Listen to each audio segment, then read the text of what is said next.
Assalamualaikum warahmatullahi wabarakatuh. Perkenalkan, nama saya Rifa Karina, NIM B1001824. Penanganan konflik tenurial perkebunan kelapa sawit di kawasan hutan. Pasar yang berkembang pesat untuk biofuel dan minyak nabati, terutama di Cina, India, Eropa Timur dan Timur Tengah, serta Amerika dan di negara-negara produsen, telah menarik investasi besar di Asia Tenggara, Afrika, dan Amerika Latin. Investasi skala besar tersebut mengakibatkan semakin meningkatnya konsentrasi lahan untuk pengembangan perkebunan sawit. Akibatnya, seringkali para petani tergerak untuk melawan niat dan kepentingan korporasi dan institusi pemerintah. Fakta menunjukkan terjadi pada proses transformasi penggunaan lahan dan kawasan ini secara bertahap yang terintegrasi ke dalam pasar global. Pemerintah Indonesia berencana untuk meningkatkan produksi minyak sawit mentah 2 kali dari produksi saat ini menjadi 40 juta ton pada tahun 2020, yang membutuhkan tambahan 6 juta hektar perkebunan kelapa sawit. Dari rencana ini bisa dipastikan di masa mendatang kontestasi ruang spasial dan lahan untuk perkebunan sawit dari beragam aktor akan terus berlangsung dan semakin menajam dan rumit. Peta pada gambar menggambarkan tentang kondisi investasi di Kalteng. Total luas area Kalteng 15.356.800 hektar, sementara total investasi berbagai konsesi seluas 12.878.452 hektar atau 78%. Lahan Kalteng dikontrol korporasi yang terdiri dari sawit seluas 4.111.255 hektar, tambang seluas 3.872.000 hektar, dan logging atau kayu seluas 4.894.408 hektar atau sama dengan 89 unit. Dari 2 studi kasus ekspansi perkebunan sawit menunjukkan bahwa selain keuntungan finansial bagi negara, dampak negatifnya diantaranya adalah meletupnya konflik tidak saja antar masyarakat tetapi juga dengan korporasi.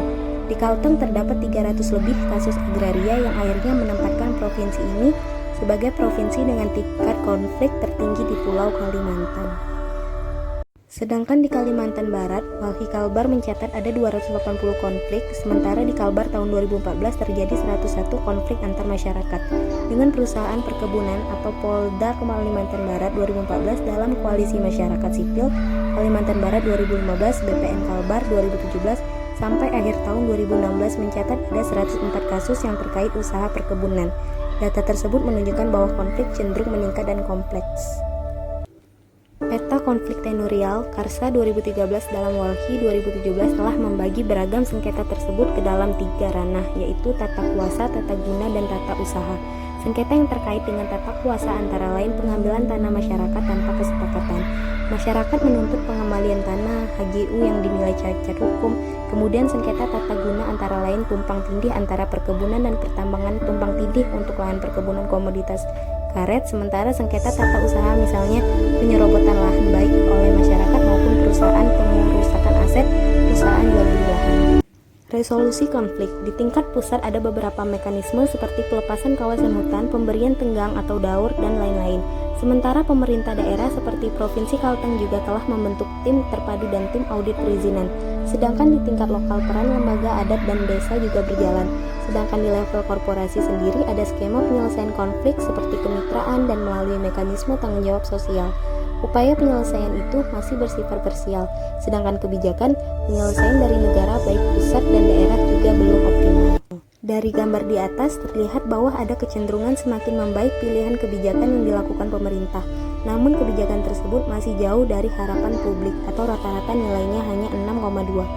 Saat ini diperlukan beberapa solusi alternatif terobosan agar persoalan sawit yang berada di kawasan hutan tidak berlarut-larut.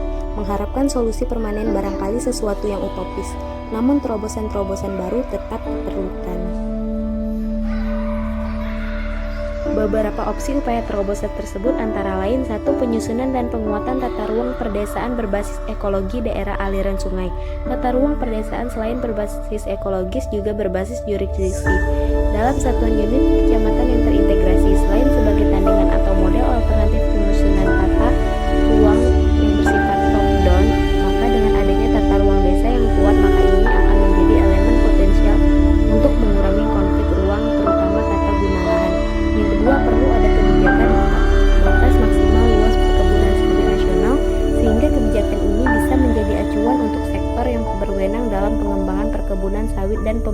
pusat daerah.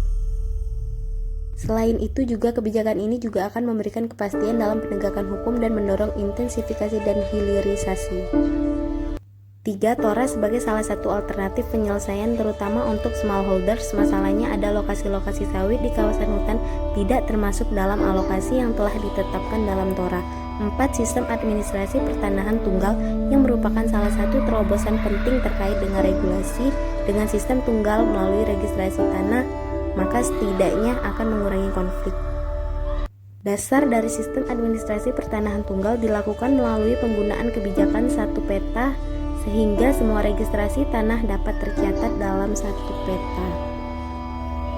Permasalahan tenurial perkebunan kelapa sawit di dalam kawasan hutan yang saat ini terindikasi mencapai 2,5 juta ha tidak terlepas dari sejarah perkembangan investasi kehutanan dan perkebunan dan pelepasan kawasan hutan untuk perkebunan. Praktik dan strategi pengadaan dan penguasaan lahan untuk perkebunan kelapa sawit baik yang melibatkan perusahaan atau badan usaha maupun masyarakat.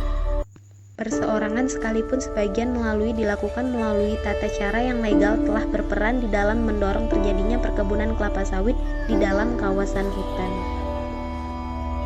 Permasalahan tenurial ini juga disebabkan oleh lemahnya tata kelola yakni berubah-ubahnya kebijakan nasional dan daerah terkait dengan peruntukan tata ruang dan kawasan hutan.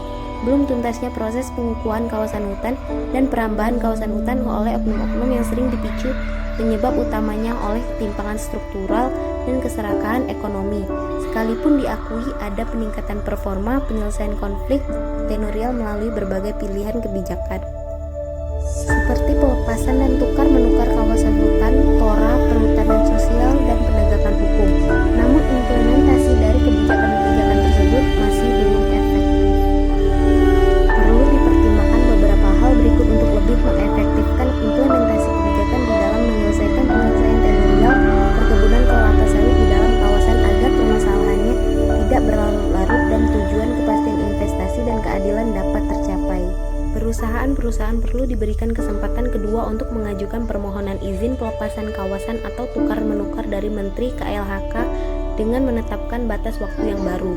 2. Untuk menyelesaikan penguasaan kebun sawit oleh masyarakat di kawasan hutan dan mendorong mereka untuk lebih produktif sekaligus menjaga kontribusi mereka terhadap produksi minyak sawit nasional secara berkelanjutan.